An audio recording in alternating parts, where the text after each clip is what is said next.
The British Home Secretary has commissioned a study into the profiles of child abusers, particularly those belonging to grooming gangs. Among the characteristics to be studied is the country of origin of the perpetrators. Well, let's get more details now from our correspondent in London, Dan Hawkins, who joins us. Good afternoon to you, Dan.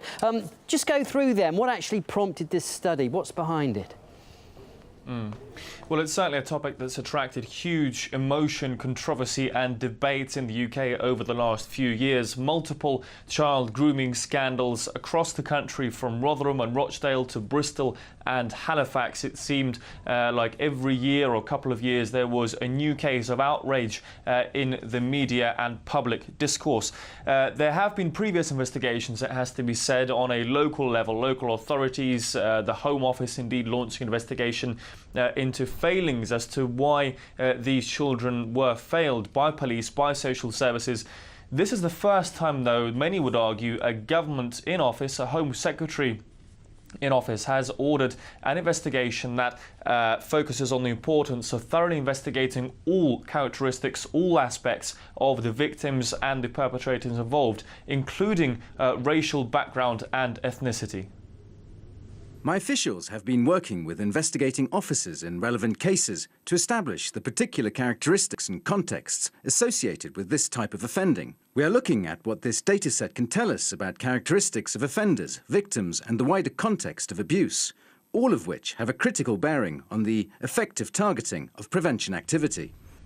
Now, debates had raged back and forth for years about the paradigm, let's call it that way, of these discussions. Many politicians, pundits, activists, perhaps on the right wing of the political spectre, had been very critical of perceived inaction by police, by local authorities, by social services, etc., failings to tackle these issues for fear of being perceived as racist, political correctness as they call it, for fear of rocking the boat or stoking tensions.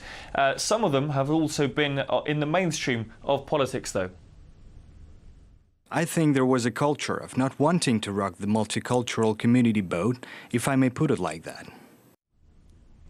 Now, many times police, for example, law enforcement agencies have felt their hands had also been tied. One leaked police report described a fear, a reluctance, so to speak, to take any sort of far-going, far-reaching action because of those very fears of stoking community tensions, of encouraging some sort of racial backlash.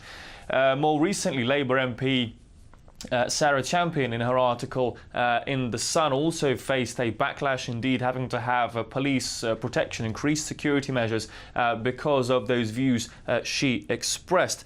Now it seems this debate or this investigation has gone mainstream, especially given, of course, that Sajid Javid himself has roots in Pakistan, has Pakistani heritage. It remains to be seen what reaction, what response this will get from both the public and pundits and analysts on both sides of the political spectrum. OK, thanks, Dan. That was RT's Dan Hawkins there for us in the UK.